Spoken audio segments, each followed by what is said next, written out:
Life of a meticulous person.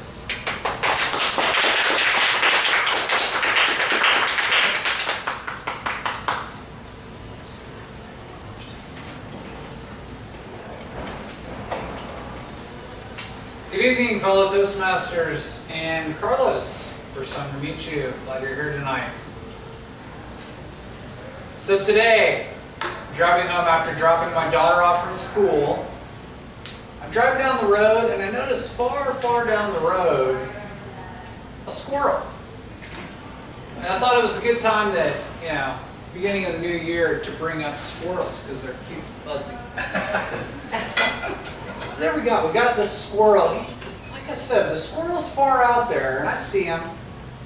And the squirrel's moving along, so it's moving perpendicular. It's crossing the road that I'm driving on. Just kind of moving very cautiously, not running very fast. And here I come, and I'm coming in this big old car, and I'm thinking, okay, the squirrel's going to move. The squirrel's going to move, right? But no, the squirrel's not moving. This squirrel is moving at what pace? Its own pace. Just hopping along, just little bitty movements, and I'm thinking in my mind, squirrel, move, please. I don't want to kill you.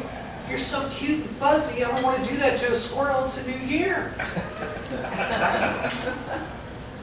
So the squirrel finally makes it across, and as I'm driving and I pass the squirrel, I'm like, this is a great opportunity for a speech.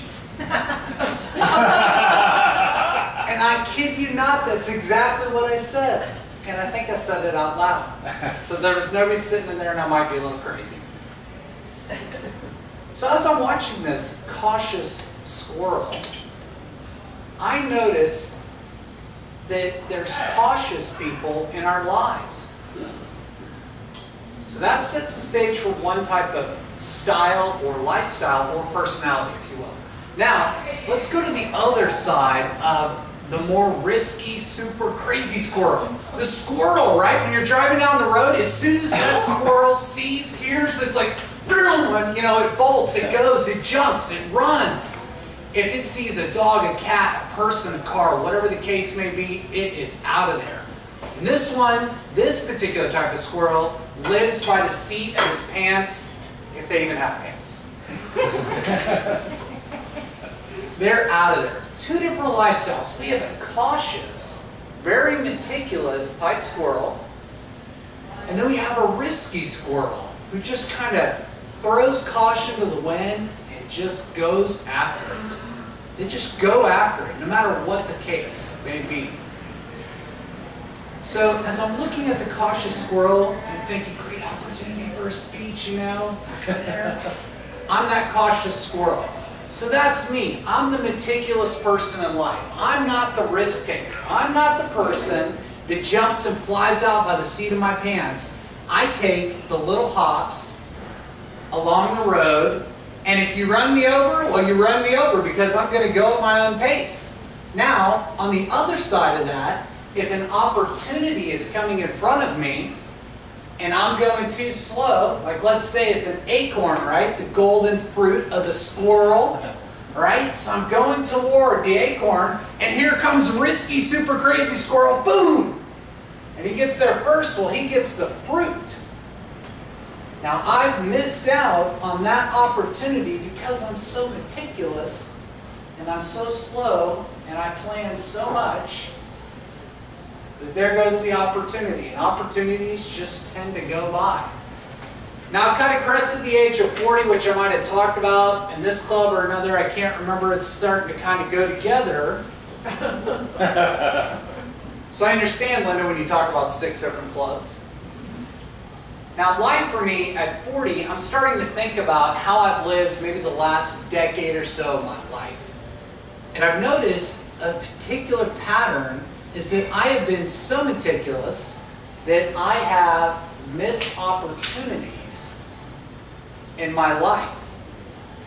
And I've probably not gotten run over, which is a good thing. That's where caution, right? Caution is good. So it's good to be prepared and be cautious, but maybe not too cautious. Maybe not as cautious as I have been. So these opportunities, you can click me for that one. Opportunities that go on by, I'm not taking advantage of them.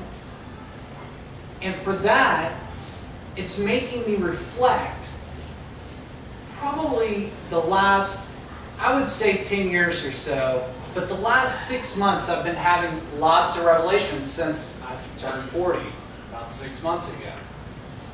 And in this, with this missed opportunity, I think I'm holding myself back.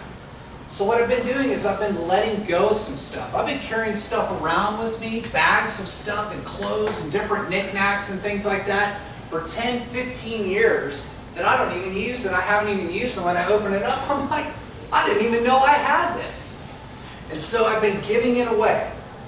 Goodwill, sell it, whatever the case may be. So I'm shedding that, and I'm trying to get closer so that I'm not holding myself back, so that I can take more opportunities as they come along.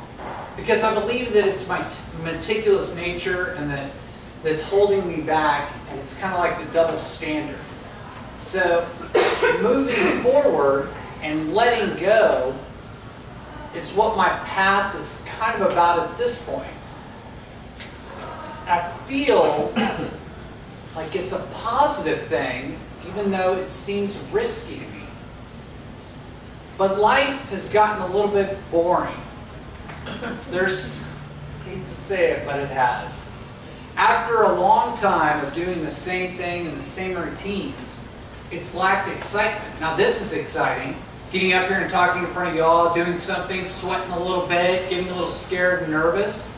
And those are the type of things that I want to seek out and take the opportunity to stretch or reach or make myself go further than I have and get out of my routines and start kind of melding the two different styles.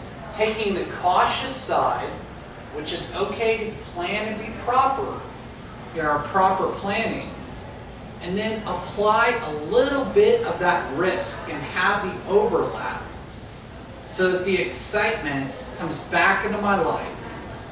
I don't want to look back and say, oh, I wish I would have.